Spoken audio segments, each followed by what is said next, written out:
평안하셨습니까? 한 해 동안 평안하셨습니까? 예, 인생을 살면서 이런저런 또 어려움이 있을 수 있고 아픔이 있을 수 있습니다만 함께 하시는 하나님, 그 하나님 생각하면서 하나님이 주시는 평안, 기쁨, 영원토록 누리시는 여기 모인 우리 모두가 될 수 있기를 간절히 소망합니다. 옆에 분과 함께 인사하겠습니다. 하나님이 우리와 함께 하십니다. 한 번 더 축복합니다. 늘 평안하십시오. 예, 감사합니다. 이 시간 저는 웃게 하시는 하나님이란 제목으로 함께 하나님 말씀 받기를 원합니다. 여러분, 지금 우리는 2024년 마지막 주일을 보내고 있습니다. 2024년 한 해를 우리가 또 보냈고 또 52주 매주일 하나님 앞에 예배하며 살아왔는데, 여러분 한 해를 돌이켜보면서 어떤 생각이 드십니까? 한 해 동안 여러분들 행복하셨습니까? 행복하셨습니까? 그리고 기쁘고 즐거운 일이 많아서 많이들 웃고 사셨습니까? 혹시 어렵고 힘든 현실로 인해서 웃음을 잃어버리지는 않으셨습니까? 혹시 웃음을 잃어버렸다라고 한다면 오늘 우리에게 주시는 이 하나님의 말씀을 통해서 웃게 하시는 하나님으로 말미암아 기쁨과 감사의 웃음을 회복할 수 있기를 간절히 소망합니다. 여러분, 창세기 12장 말씀을 보면은 아브라함이 그의 나이 75세 때 우리 하나님께서 이 아브라함을 찾아오셨습니다. 그리고 대뜸 약속하셨습니다. 앞으로 아브라함 네가 살 땅으로 내가 너를 인도할 거야. 그러니까 나를 따라오너라. 내가 지시할 땅으로 함께 가자라고 그렇게 말씀하셨습니다. 또한 내가 너로 큰 민족을 이루게 할 것이다 라고 말씀하셨고, 내가 너에게 복을 주어서 네가 복의 통로가 되게 할 것이다 라고 그렇게 말씀해 주셨습니다. 하나님께서, 전능하신 하나님, 창조주 되신 하나님께서 연약한 인간에 불과한 이 아브라함에게 찾아오셔서 엄청난 약속의 말씀을 해 주셨던 것입니다. 하지만 이때 아브라함이 처한 상황은 사실 앞날이 보이지 않은 그런 상태였습니다. 그 당시 아브라함은 자식이 없었습니다.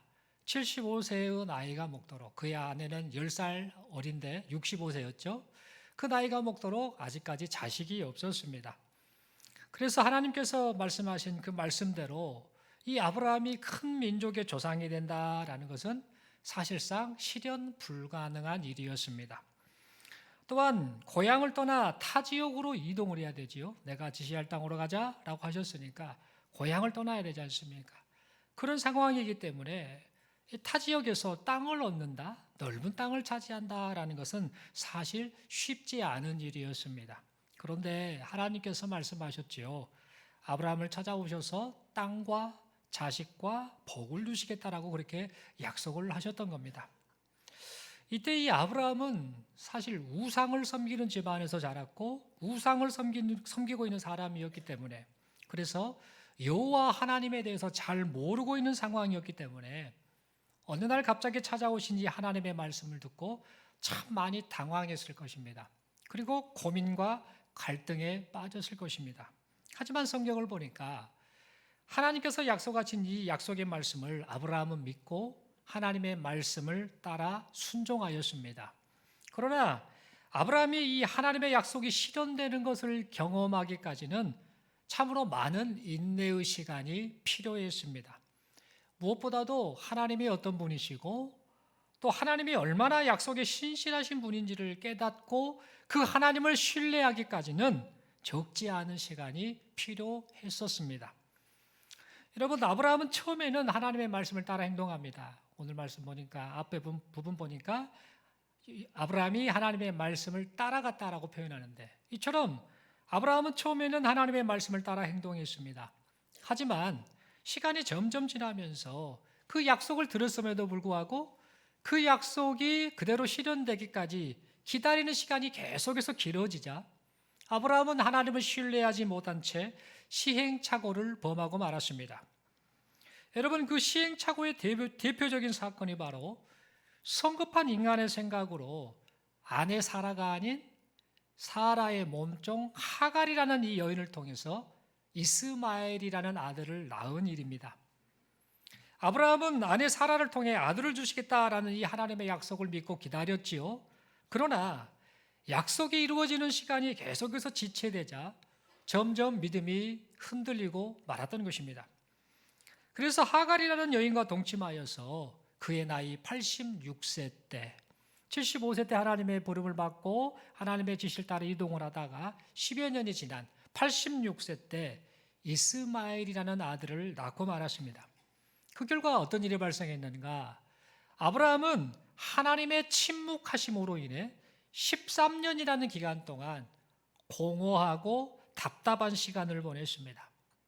하지만 약속에 신실하신 하나님께서는 약속하신 말씀을 지키시기 위해서 하나님을 실망시켰고 하나님을 신뢰하지 못했던 아브라함, 그 아브라함의 나이 99세 때 그에게 다시 찾아와 주셨습니다.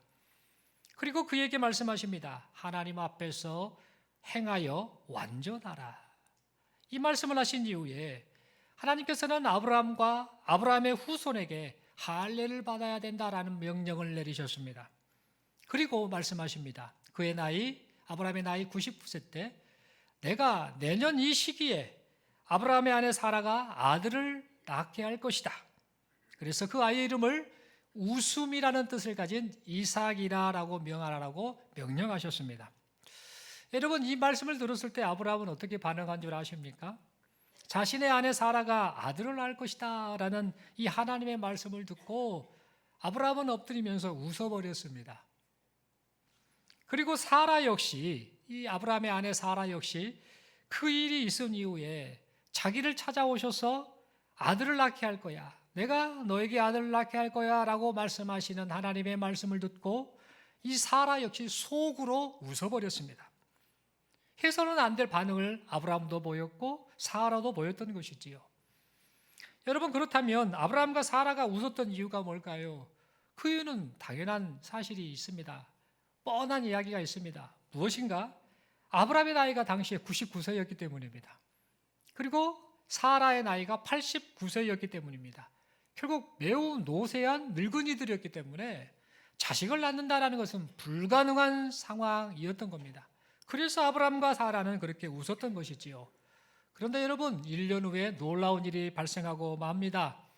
하나님께서 말씀하신 대로, 오늘 본문 1절에 등장하죠. 하나님께서 말씀하신 대로, 그리고 2절에 등장하죠. 하나님께서 말씀하신 시기에 사라가 아들 이삭을 출산하게 되었습니다. 이 모든 것이 하나님께서 말씀하신 대로 사라를 돌보셨고 하나님께서 말씀하신 대로 사라에게 행하셨기 때문이었습니다. 그리하여서 놀라운 기적을 경험한 아브라함은요, 어떤 반응을 보이는가? 하나님께서 명령하신 대로 이삭이 태어난 지 8일 만에 이삭에게 할례를 행하였습니다. 또한 사라는 아들 이삭을 얻도록 기적을 베푸신 하나님을 생각하면서 기뻐하며 웃었습니다.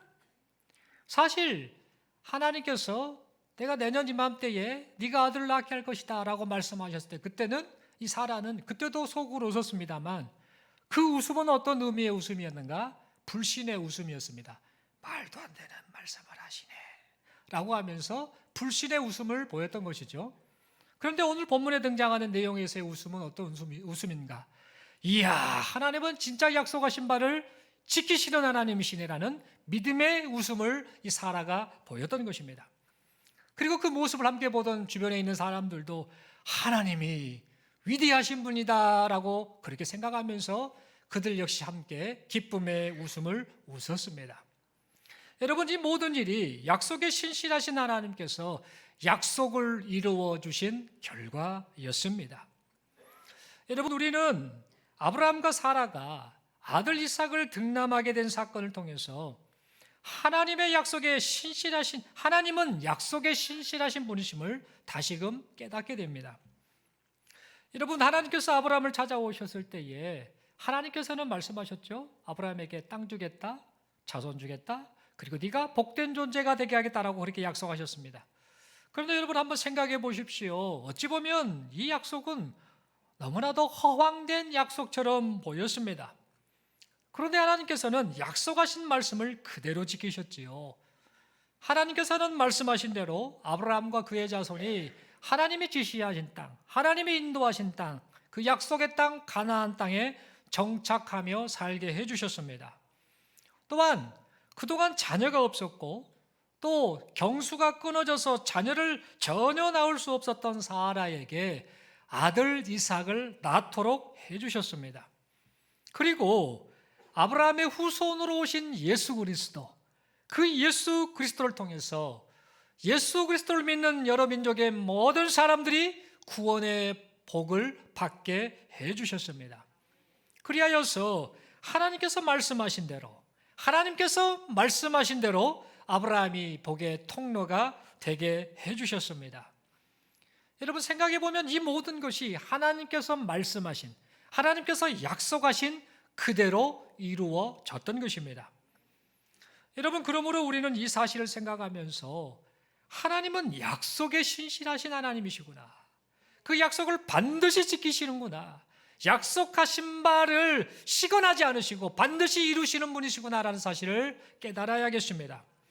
그리고 약속에 신실하신 하나님께서 우리에게도 찾아오셔서 구원하시겠다라고 이미 약속하셨고, 그 구원을 이루시기 위해서 지금도 변함없이 사랑과 은혜로 인도하고 계시다라는 사실을 잊지 말아야겠습니다. 여러분 살면서 비록 우리가 처한 상황이 우리가 바라는 것과는 달리 어렵고 힘든 상황이라 할지라도 우리를 향하신 하나님의 사랑은 변함이 없고, 또한 하나님께서 우리를 향한 약속을 지키시기 위해서 지금도 변함없이 일하고 계시다라는 사실을 잊지 않기를 바랍니다. 또한 아브라함과 사라에게 하신 약속, 그 약속을 말씀하신 그대로 지키신 하나님, 그 하나님이 바로 우리의 하나님이심을 믿고 하나님의 인도하심, 하나님의 일하심을 기대하면서 힘있게 인생을 살아가는 우리 모두가 될 수 있기를 바랍니다. 여러분 또한 우리가 한 가지 잊지 말아야 할 것이 있습니다. 그것은 뭐냐? 하나님께는 불가능한 일이 없다라는 사실입니다. 여러분 평생 살면서 자식을 갖지 못했던 사라, 경수가 끊어져서 자식을 갖지 못했던 사라가 아들을 낳는다라는 것은요, 사실 말 그대로 불가능한 일이었습니다. 말도 안 되는 소리지요. 그래서 어찌 보면 이 아브라함과 사라의 불신, 그 불신의 웃음은 어찌 보면 너무나 당연한 것처럼 보였습니다. 그런데 여러분 창세기 18장 14절의 말씀을 보면 하나님께서는 아브라함과 사라에게 말씀하셨지요. 여호와께 능하지 못한 일이 있겠느냐? 여호와께 능하지 못한 일이 있겠느냐? 기한이 이를 때에 내가 네게로 돌아오리니 사라에게 아들이 있으리라 라고 말씀하셨습니다. 시건하지 않으신 하나님께서 이렇게 약속하셨는데, 전능하신 하나님께서 그렇게 말씀하셨는데, 그 말씀대로 1년 후에 사라가 아들을 낳게 된 겁니다. 사람이 생각하는 그 불가능한 일을 우리 하나님께서는 아주 쉽게 가능케 하셨던 것입니다. 여러분 아브라함과 사라에게 여호와께 능하지 못한 일이 있겠느냐라고 말씀하셨던 그 하나님께서는요, 지금 우리에게도 동일하게 말씀을 해주고 계십니다. 여호와께 능하지 못한 일이 있겠느냐? 나를 믿어라, 내 말을 믿으라라고 지금 우리에게도 동일하게 말씀하고 계십니다. 여러분 그러므로 혹시 우리 삶에 인생을 살면서 도저히 해결되지 않을 것 같은 문제가 있다 할지라도, 지금까지 해결되지 않은 문제가 남아있다 하더라도 전능하신 하나님을 신뢰하고 하나님만을 기대하면서 힘있게 살아가시는 우리 모두가 될 수 있기를 바랍니다. 하나님께서 하나님을 바라보는 우리 모두를 외면하지 않으실 것입니다. 여러분 우리가 또 한 가지 생각해야 될 것이 있습니다. 절대 잊지 말아야 할 것이 있는데, 그것은 뭐냐? 하나님께서는요, 일을 하기는 하시는데, 그 일을 이루시는데, 약속하시는 바를 반드시 이루시는 분이신데, 중요한 사실은 뭐냐? 우리가 생각하는 때에 일을 이루시는 것이 아니라 하나님께서 정하신 때에 일을 이루고 계시다라는 사실입니다. 여러분 아브라함은 그의 나이 75세 때 아들을 주시겠다라는 하나님의 약속을 받았습니다. 하지만 시간이 흘러도요, 아들이 없었습니다. 10년이 지나도 10년을 기다려도 아들은 없었습니다. 이런 상황이다 보니 아브라함이 무슨 생각이 들었겠습니까? 하나님이 말씀을 실수했나 보다. 하나님이 아들을 주시겠다, 자식을 주시겠다라고 하셨는데, 그리고 나의 후손이 많아질 거다라고 말씀하셨는데, 그 말씀은 분명 다른 뜻이 있을 거야, 다른 방법이 있을 거야 라고 그렇게 생각했을 것입니다. 그래서 기다리다 지쳐서 어떤 반응을 보였는가? 자기 생각, 자기 방법을 따라 아들을 얻으려고 했습니다. 그리고 그것이 하나님께서 원하시는 방법일 거야 라고 자기 합리화를 시키면서 인간적인 방법으로 아들 이스마엘을 낳고 말았습니다. 하지만 이 행동이 어떠한 결과를 초래한 줄 아십니까? 이 행동은 하나님을 불신하는 행동이 되고 말았고, 이 행동은 하나님의 마음을 아프게 하는 행동이 되고 말았습니다. 그래서 13년이라는 기간 동안 하나님의 침묵하심의 시간이 있고 말았던 것이죠. 여러분, 왜 이런 문제가 발생했을까요? 그 이유는 무엇인가?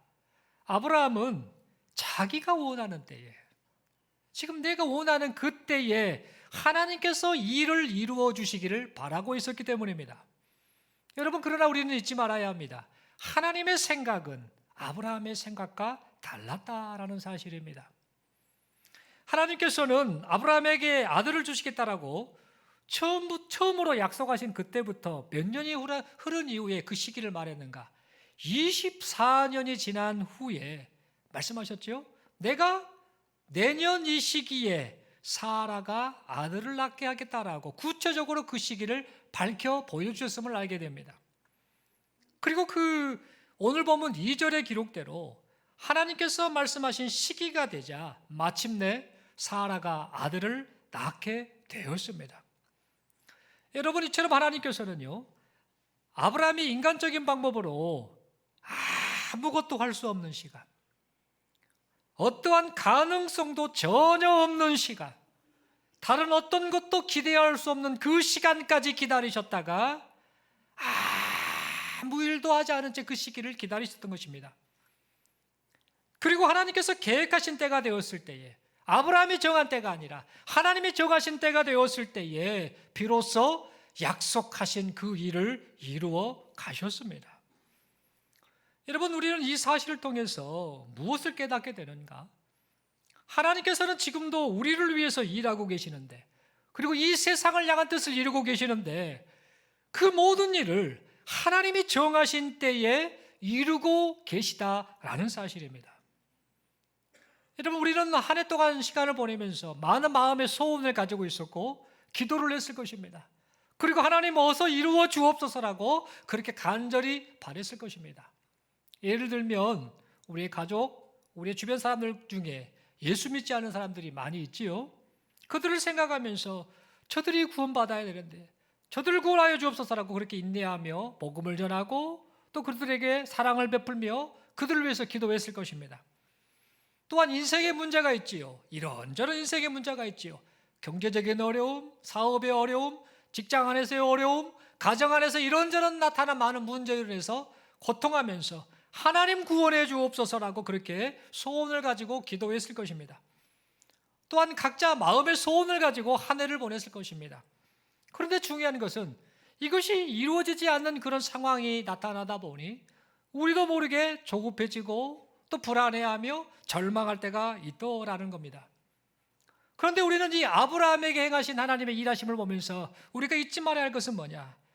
모든 일은 하나님께서 약속하신 바대로 반드시 이루어지되 그 약속하신 그 일이 우리가 원하는 때에, 내가 정한 때에 이루어지는 것이 아니라 하나님이 정하신 때에, 하나님의 계획을 따라 하나님이 일하고자 원하신 때에 이루어진다라는 사실을 잊지 말아야겠습니다.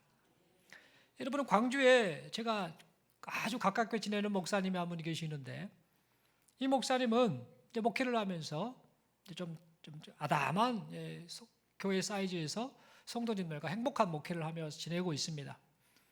이 목사님은 또 개척을 하셨는데, 개척을 하시기 전부터 어떤 목회를 꿈꿨느냐면 전대병원, 화순의 전대병원 같은데 그런 곳에 이제 자주 다니면서 암 환자라든지 많이 아프신 분들에게 복음을 전하고 또 사랑으로 또 나누는 그런 목회를 꿈을 꿨었습니다. 상당히 실력도 있고 상당히 말씀도 참 깊이 있게 전하시는 목사님이신데 바라는 것은 뭐냐? 생명 살리는 일에 관심을 가졌지요. 그래서 광주에서 이제 목회를 하면서 시간이 날 때마다 병원을 자주 갑니다. 혼자 가서 찾아가서 복음 전하고 또 사랑으로 격려하는 그런 일들을 자주 하고 있는 목사님입니다. 그런데 이런 간증을 얼마 전에 저에게 하시더라고요. 어느 병원에 가서도 복음을 전하면서 또 이렇게 격려하고 사랑을 또 전해드렸는데 다른 분들은 막 거절하고 막 그러는데 어느 할머니 한 분이 몸이 좀 안 좋으셔서 병원에 입원해 계셨습니다. 그래서 할머니가 처음에는 반응을 별로 안 하다가 사랑으로 또 이렇게 말씀을 권면하고 또 힘내시라고 하고 한 번, 두 번, 세 번 자주 이렇게 찾아갔다고 합니다. 그리고 그 할머니만 찾아갈 수 있는 건 아니죠. 또 다른 곳에 또 복음을 전해야 되니까. 이 목사님이 그렇게 하다가 이제 한 여러 번 갔는데 그때마다 할머니는 예수를 믿는 분이 아니셔서 별로 반응은 안 하셨는데 따뜻하게 안아드리고 손잡아드리고 하면 그렇게 참 좋아하셨다라고 합니다. 그래서 좀 시간이 좀 지난 이후에 이 목사님이 다시 이제 그 병원에 또 할머니가 생각이 나서 문득 생각이 나서 그 병원을 찾아갔는데 그 할머니가 퇴원을 하신 건지 어떻게 된 건지 그 병실에 아니 계시더라는 겁니다.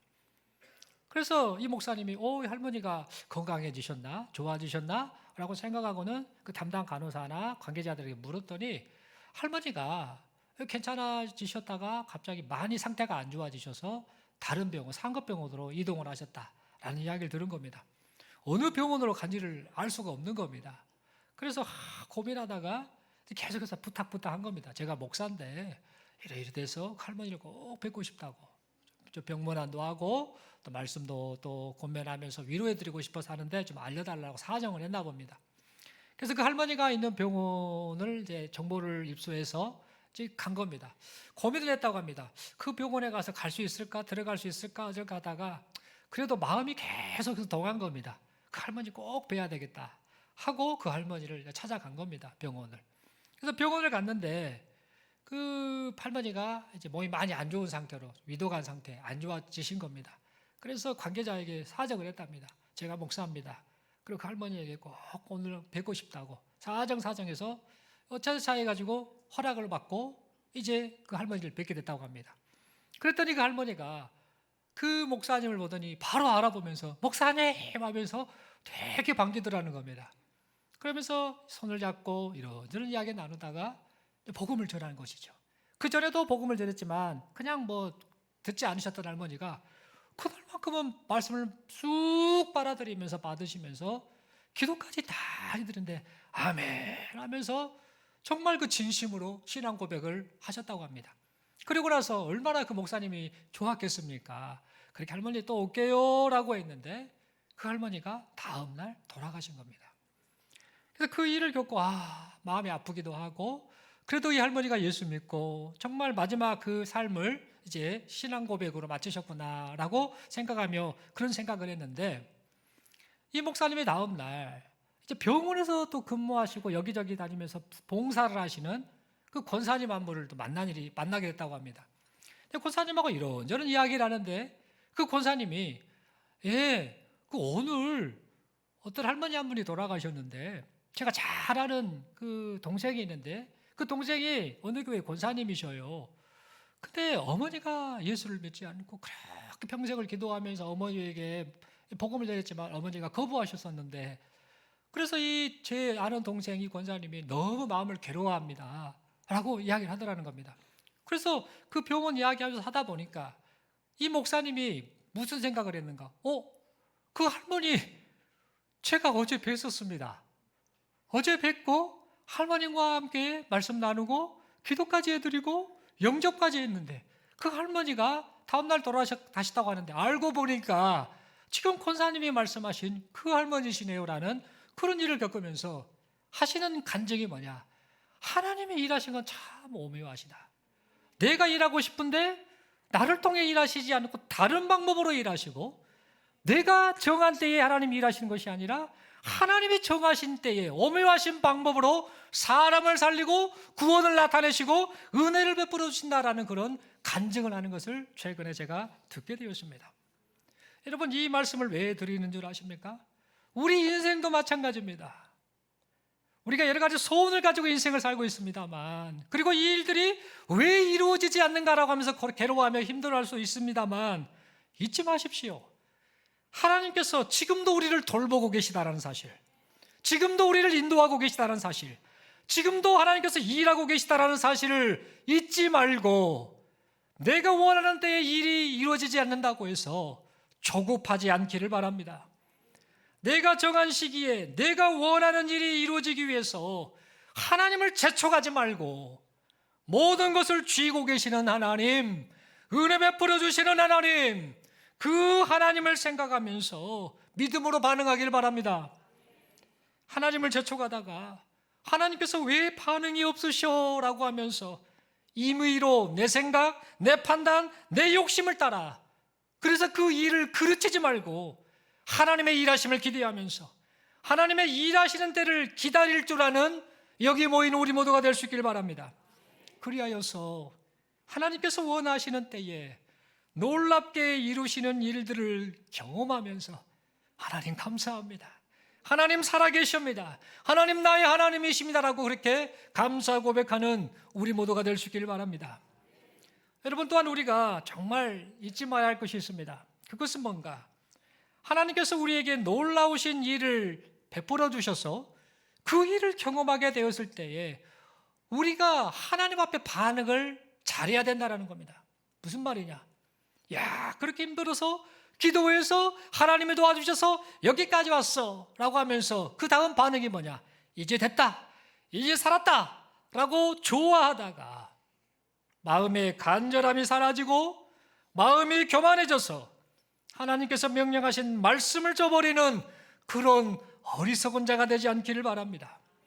여러분, 아브라함과 사라는요, 100세에 얻은 이 금지옥역 같은 아들 이삭에게요, 어떻게 반응합니까?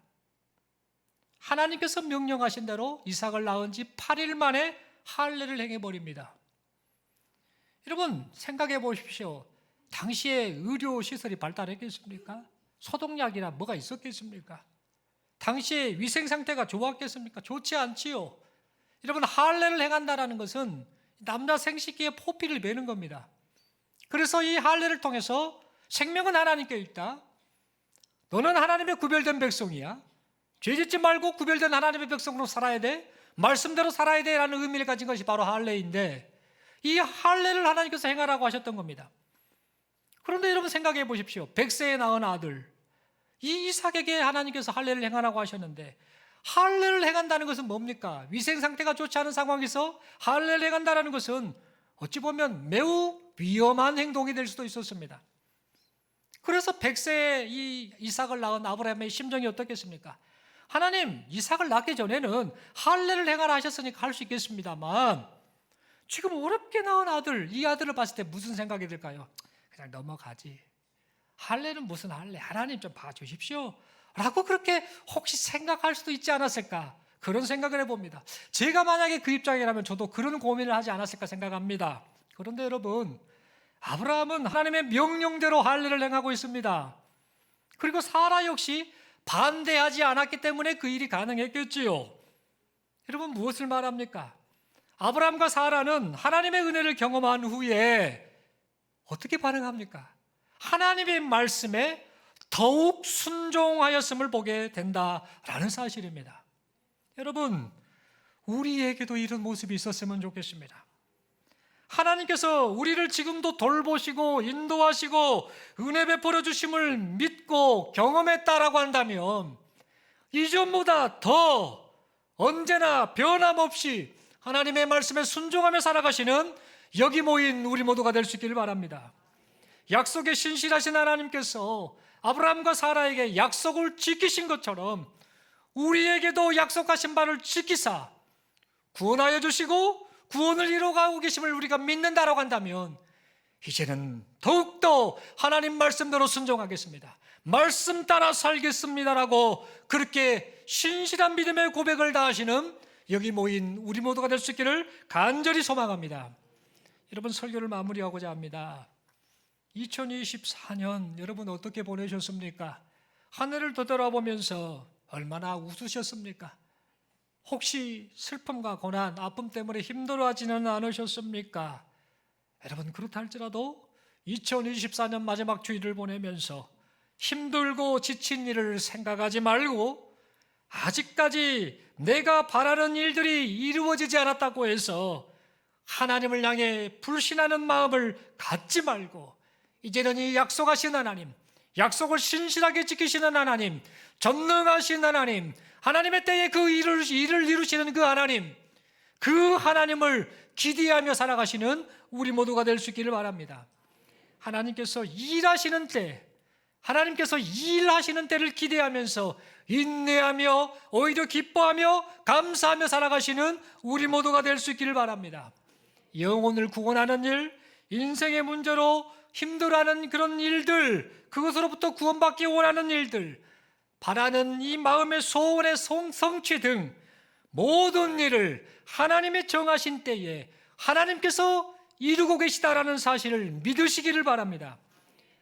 약속에 신실하신 하나님, 아드님까지 희생시키실 정도로 우리를 너무나도 사랑하신 그 하나님, 그 하나님께서 지금도 우리를 돌보고 계시고 인도하고 계시고 변함없이 사랑하고 계심을 믿으시기를 바랍니다. 그리할 때 우리 모두가, 여기 모인 우리 모두가 웃게 하시는 하나님으로 말미암아 즐거워하고 기뻐하며 하나님께 감사와 찬송을 올려드리는 그런 2025년 일평생 이 모든 삶을 살게 될 줄로 믿습니다. 우리 서로에게 인사하겠습니다. 한 해 동안 수고 많으셨습니다. 한 번 더 위로하면서 인사합니다. 하나님께서 당신을 지켜보고 계십니다. 한 번 더 인사합니다. 하나님께서 당신을 인도하고 계십니다. 손을 한번 들어주시겠습니까? 옆에 분 축복하며 인사하겠습니다. 하나님께서 당신을 웃게 하실 것입니다. 아멘이십니까? 좀 웃으세요. 옆에 분 보고 웃으세요. 이 웃음은 불신의 웃음이 아닙니다. 믿음의 웃음입니다. 세상 사람들 힘들어하고 고난받으면서 괴로워하면서 아니면 자기 방법으로 살면서 지친다 할지라도 예수 믿는 사람은 함께 하신 하나님이 나와 함께 하신다라는 사실을 믿기 때문에 어떤 삶의 환경 속에서도 웃게 될 줄로 믿습니다. 그거 믿고 웃고 또 웃고 하나님 감사합니다라고 고백하시는 우리 모두가 될 수 있기를 간절히 소망합니다. 기도드리겠습니다. 하나님 아버지 감사합니다. 말씀 받았습니다. 인생을 돌아보면 참으로 낙심하고 절망하는 순간이 많습니다. 고통하는 순간이 많습니다. 답답해할 때가 많습니다. 그러나 이제는 웃게 하실 하나님을 바라보며 하나님의 은혜를 구합니다. 하나님께서 웃게 하실 줄로 믿습니다. 하나님, 불신의 웃음이 아니라 이제 하나님의 이루실 줄로 믿습니다. 은혜 베풀어 주실 줄로 믿습니다라는 이 믿음의 웃음을 하며 살아가는 우리 모두가 되게 하여 주옵소서. 그렇게 살게 하심을 믿습니다. 하나님 영광 받아 주옵소서. 예수님 이름으로 기도드리옵나이다. 아멘.